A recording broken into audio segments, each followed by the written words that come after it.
कन्नौज में deputy CM Keshav Prasad Maurya ने कांग्रेस सपा पर जमकर हमला बोला। कहा, कांग्रेस ने बाबा साहब के साथ जो अन्याय अपमान किया उसे उजागर करेंगे। कांग्रेस सपा दोनों एक समान। सपा ने भी मेडिकल कॉलेज से बाबा साहब का नाम हटाकर उनका अपमान किया है। मिल्कीपुर में पीडीए के अखिलेश यादव के सवाल पर उन्होंने कहा कि पीडीए फर्जी है। उनके पीडीए का मतलब परिवार डेवलपमेंट एजेंसी है, जिसमें गुंडों, अपराधियों, माफियाओं को संरक्षण मिलता है। इसलिए चुनाव में जनता ने उनको नकारा है। यमुना पर दिए गए बयान पर कहा, केजरीवाल ने यमुना जी को गंदा किया है। दिल्ली में आएगी भाजपा, सरकार बनने के बाद भाजपा साफ करेगी यमुना को। महाकुंभ को लेकर अखिलेश यादव के तंज पर कहा कि वो भी आए और उनका स्वागत है। डुबकी पर आस्था को लेकर सवाल उठाए तो बर्दाश्त नहीं किया जाएगा। पीएसएम डिग्री कॉलेज संविधान गौरव अभियान कार्यक्रम में केशव प्रसाद मौर्य पहुंचे थे, जहां उन्होंने ये बयान दिए हैं। कांग्रेस ने जैसे देश को गुमराह किया, वैसे समाजवादी पार्टी उत्तर प्रदेश में पीडीए के नाम पर जनता को गुमराह करने की कोशिश कर रही है। क्या इनका पीडीए सच्चा है? क्या दोनों हाथ उठा बताइए, सच्चा है क्या इनका पीडीए? मैं अपनी भाषा में कहता हूं, परिवार डेवलपमेंट एजेंसी गुंडों, अपराधियों, माफियाओं की एक फौज ही है इनके पास, और उसमें से भी बहुत सारे लोग यूपी छोड़ करके अब जा चुके। आने वाले समय में मैं पूरे विश्वास से कह सकता हूं, हम बाबा साहब के संविधान के आधार पर बाबा साहब के स्वप्नों को साकार करने के संकल्प के साथ काम करेंगे। गरीबों की भलाई के लिए करेंगे। हम अगड़े पिछड़े और दलित में भेदभाव नहीं करते। हम सबका साथ, सबका विकास करते हैं, और सबका हमारी पार्टी के प्रति, हमारे नेतृत्व के प्रति, हमारी नीतियों के प्रति विश्वास है, और उस विश्वास के कारण से अब विजय हमको मिल रही है।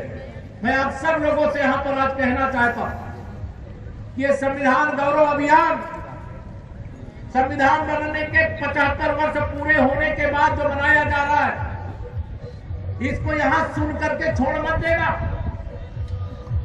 मैं डिटेल आपको बात करता, लेकिन डिटेल बात करने का, चूंकि आज जैसा आपको अभी बधाई दिए हैं आपके विधायक जी, आपके असीम अरुण जी, जो प्रदेश सरकार के हमारे स्वतंत्र प्रभार के मंत्री परिषद के बहुत विद्वान साथी हैं। आज उत्तर प्रदेश का स्थापना दिवस है, मैं भी उसकी बधाई। किस देश के अंदर महिलाओं का सशक्तिकरण हो, लेकिन बाबा साहब जो चाहते थे वो कांग्रेस नहीं करना चाहती थी। लंबी लड़ाई के बाद महिलाओं को मताधिकार का, मत प्रयोग का अधिकार जो मिला था, कांग्रेस उसमें भी अड़चन डालना चाहती। लेकिन बाबा साहब का स्वप्न अधूरा माननीय नरेंद्र मोदी जी एक एक करके कर रहे हैं पूरा। अभी जिसका उल्लेख किया असीम जी ने,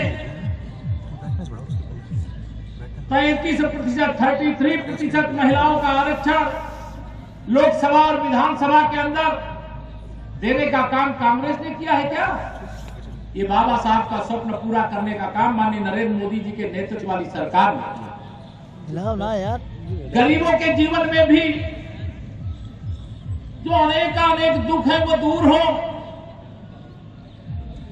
उसको लेकर के माननीय नरेंद्र मोदी जी के नेतृत्व में जब सरकार बनी 2014 में, तब से 4 करोड़ से अधिक गरीबों को प्रधानमंत्री आवास और अनेक सुविधाओं के साथ देने का काम किया गया। अनेक अवसर देने का काम किया गया। उसका वर्णन करूंगा, बहुत समय लगेगा, समय का थोड़ा अभाव है। माननीय मोदी जी के आने के बाद 25 करोड़ लोग गरीबी रेखा से बाहर निकले। अगर बाबा साहब का संविधान नहीं होता तो एक पिछड़ी जाति में पैदा होने वाले नरेंद्र मोदी जी भारत के प्रधानमंत्री नहीं बन सकते थे। केशव प्रसाद उप मुख्यमंत्री के रूप में आपके सामने खड़ा नहीं हो सकता था। ये बाबा साहब के संविधान की देन है। आज हर क्षेत्र में हर वर्ग को अवसर मिल रहा है, व्यापक अवसर मिल रहा है।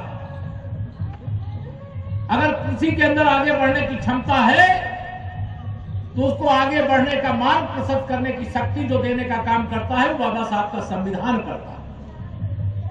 मैं आप सब लोगों को आह्वान करना चाहता हूं, अपील करना चाहता हूं।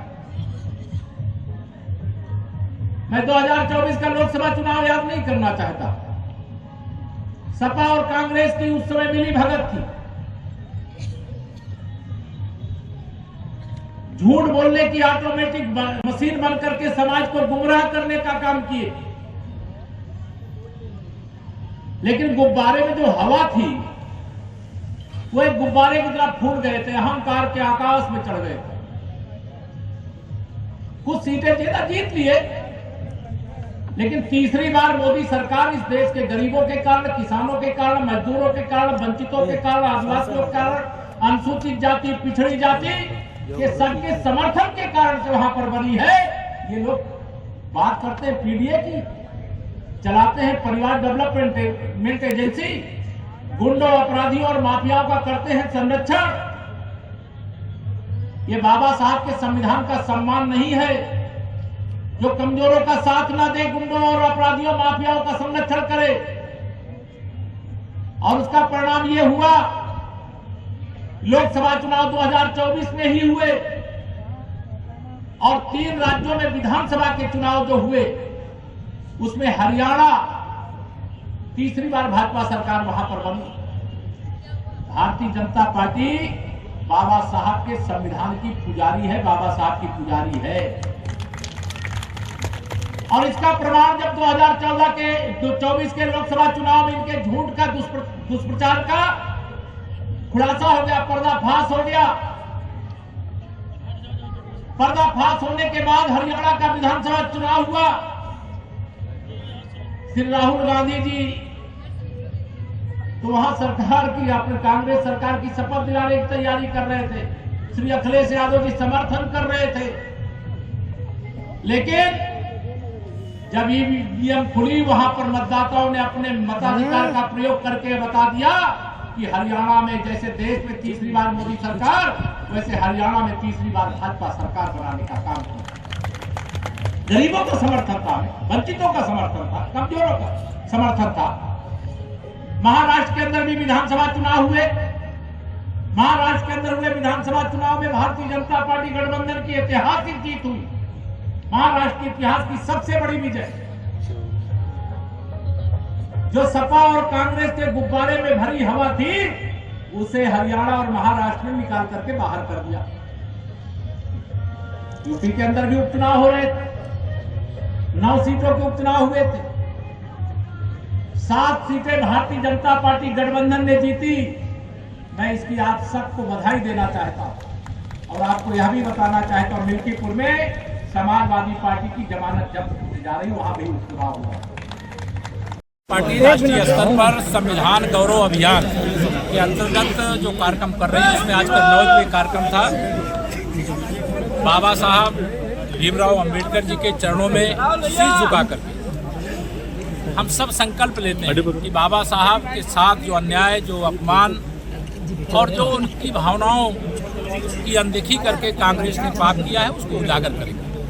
बाबा साहब को भारत रत्न क्यों नहीं दिया, उनको चुनाव में हराने का प्रयास क्यों किया, संविधान सभा का सदस्य बनने से क्यों रोका था, ये सारी चीजें हम जनता के बीच में ले जा रहे हैं, आगे ले जाने का काम करेंगे। और मैं स्पष्ट कहूँ कि कांग्रेस और समाजवादी पार्टी में कोई अंतर नहीं। अगर कांग्रेस आज़ादी के तत्काल बाद से बाबा साहब को लगातार अपमानित करने का काम किया, तो समाजवादी पार्टी ने कन्नौज मेडिकल कॉलेज का नाम, जो बाबा साहब भीमराव अंबेडकर जी के नाम से था, उसको बदलने का पाप किया था, जिसे भारतीय जनता पार्टी ने फिर से बाबा साहब के नाम से करने का संकल्प पूरा करने का काम किया है। और हम बाबा साहब के सम्मान में भाजपा और भाजपा सरकार सब मैदान में। अखिलेश जी ने कहा है कि मिल्कीपुर में केवल 20% पीडीए के लोग हैं, 80% अदर हैं। उनका पीडीए फर्जी है। उनका पीडीए मतलब परिवार डेवलपमेंट एजेंसी है, गुंडों, अपराधियों, माफियाओं और दंगाइयों का एक गैंग है, और उस गैंग को जनता ने नकार दिया। मंत्री क्या अखिलेश से अपील करेंगे कुंभ नहाने की? मैंने खुलेआम किया, मैं सबसे कहता हूँ जिनको कुंभ में, महाकुंभ में आकर के स्नान करना है वो आकर के स्नान करें, लेकिन कुंभ में आने वाले श्रद्धालुओं की आस्था को चोट पहुँचाने का पाप न करें। हमें गर्व है कि हम अपनी संपूर्ण मंत्रिपरिषद के साथ महाकुंभ में संगम में डुबकी लगाए, कैबिनेट की बैठक लिए और महाकुंभ 2025 में 2031 में होने वाले अर्धकुंभ की नींव डालने का भी संकल्प लिए, कई फैसले किए। मंत्री अखिलेश ने एक्स किया है कि जो मथुरा से निकली यमुना है उस पर आप आचमन करके देखें, इस पर आपका? आजकल कांग्रेस के साथ अखिलेश यादव जी की दोस्ती टूट गई है और केजरीवाल जी से दोस्ती, और उस दोस्ती के क्रम में यमुना जी आगरा से नहीं निकलती है, इसलिए अखिलेश जी को ये मालूम होना चाहिए। आगरा या मथुरा से नहीं निकलती है, वो यमुना जी वाया दिल्ली ही आती हैं। और दिल्ली में अरविंद केजरीवाल की सरकार ने इतना यमुना जी को दूषित किया है कि वहाँ निश्चित तौर से कोई डुबकी लगाना, आचमन लगाना संभव नहीं है। लेकिन 8 फरवरी को वहाँ भाजपा की सरकार बन जाएगी और आने वाली 8 फरवरी, जब अगली 8 फरवरी आएगी, वहाँ डुबकी भी लगाएंगे लोग, आचमन भी करेंगे। क्या आप मानते हैं कि डर लग रहा है भाजपा दिल्ली चुनाव में भाजपा की सरकार बनने जा रही है? क्या आप मानते हैं कि डर लग रहा है जाने से? हाँ, क्या डर लग रहा है जैसे राम मंदिर का लीक है? नहीं, उनको डर लग रहा है तो जनता उनको सबक सिखाएगी।